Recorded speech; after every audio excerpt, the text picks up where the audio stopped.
Assalamualaikum warahmatullahi wabarakatuh. Yang terhormat, Bapak Dr. Yantoro, SPD MPD, dan Bapak Effendi Hutagulung, SPD MPD, selaku dosen pengampu di mata kuliah ini, yaitu mata kuliah pengembangan asesmen di sekolah dasar. Perkenalkan, saya Rahmat Halomuan dengan NIM A1D124043 dan rekan saya Nurzat Ali dengan NIM A1D124058. Kami dari ruangan R002. Jadi, adapun kehadiran kami di sini adalah untuk memaparkan rancangan instrumen asesmen matematika untuk kelas 1 SD mengenai materi pengukuran panjang. Dan fokus utama kami adalah tujuan pembelajaran tunggal yang ingin kami capai, yaitu murid mampu memahami konsep dasar pengukuran tidak baku serta membandingkan hasilnya dengan tepat. Kami ingin memastikan bahwa murid memiliki pemahaman yang mendalam, bukan hanya sekadar menghitung saja, tapi memahami esensi dari aktivitas pengukuran itu sendiri. Kami memilih model discovery learning. Kami ingin murid menemukan sendiri prinsip-prinsip pengukuran melalui eksplorasi nyata. Betul sekali. Discovery learning memicu rasa ingin tahu. Saat murid salah, meletakkan alat ukur dan hasilnya tidak akurat, mereka akan mulai bertanya-tanya, kenapa? Proses mencari tahu, kenapa, itulah yang akan membangun logika matematika mereka secara permanen, bukan sekedar hafalan sesaat. Tahap awal dimulai dengan asesmen diagnostik yang sangat mendalam. Guru akan berdiri di depan kelas membawa dua benda. Misalnya, penggaris kayu dan sebuah buku tulis.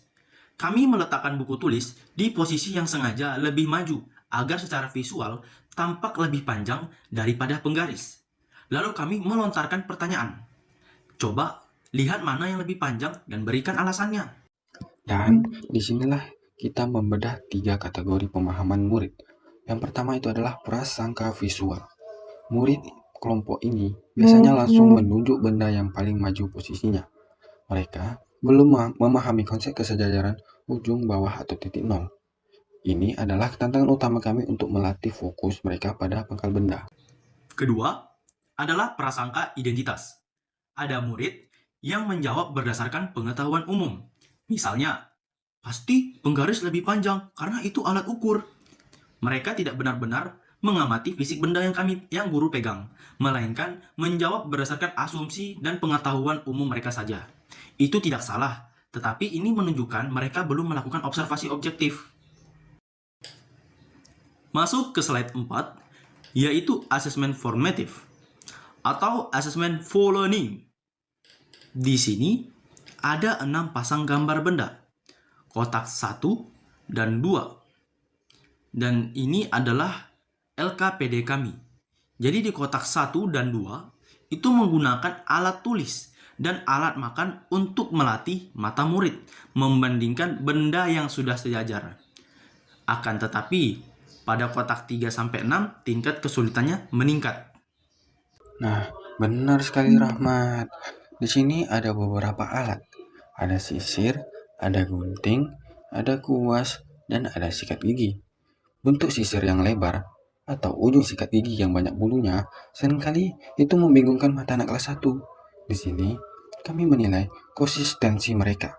Kami akan bertanya secara lisan, seperti apa yang kamu perhatikan saat melihat sikat gigi lebih panjang dari odol?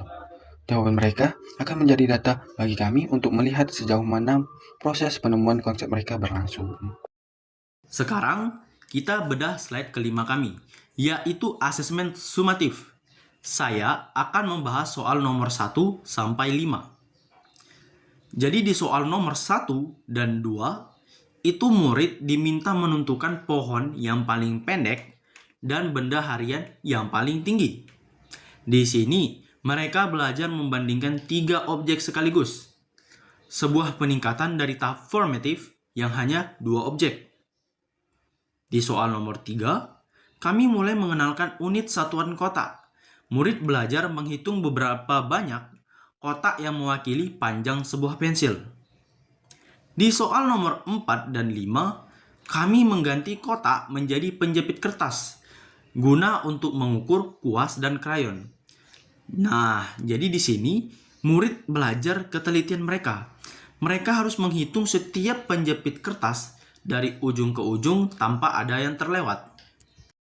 Baiklah, saya akan melanjutkan untuk nomor 6 dan nomor 10-nya yang mungkin akan jauh lebih menantang. Baiklah, soal nomor 6 dan 7 mungkin akan saya gabung saja. Soal nomor 6 dan 7 ini fokus pada literasi. Murid melihat gambar capung dan bunga. Lalu, mereka memilih kata lebih rendah atau sama tinggi. Ini penting agar mereka bisa mendeskripsikan posisi benda dengan bahasa matematika yang benar. Nah, dan soal nomor 8, kita menggunakan jengkal tangan kita. Nah, ini adalah pengalaman konkret bahwa tubuh kita pun bisa menjadi alat ukurnya. Dan selanjutnya, ini saya gabung juga soal nomor 9 dan nomor 10. Inilah soal paling sulit. Ada gambar banu yang mengukur miring-miring dan 3 yang mengukur mulai dari tengah kotak pensil. Bukan dari ujung ya. Ini adalah soal analisis tingkat tinggi atau HOTS. Murid di sini ditantang untuk menemukan kesalahan orang lain dan memberikan saran perbaikannya. Kemampuan menjelaskan alasan inilah yang menjadi bukti nyata bahwa murid sudah mencapai tujuan pembelajaran kita. Mungkin itu saja presentasi dari kami. Mohon maaf dan terima kasih sebanyak-banyaknya. Dan saya Nurjat Ali dan teman saya Rahmat Aloman. Sekian dan terima kasih. Kami pamit undur diri. Wassalamualaikum warahmatullahi wabarakatuh.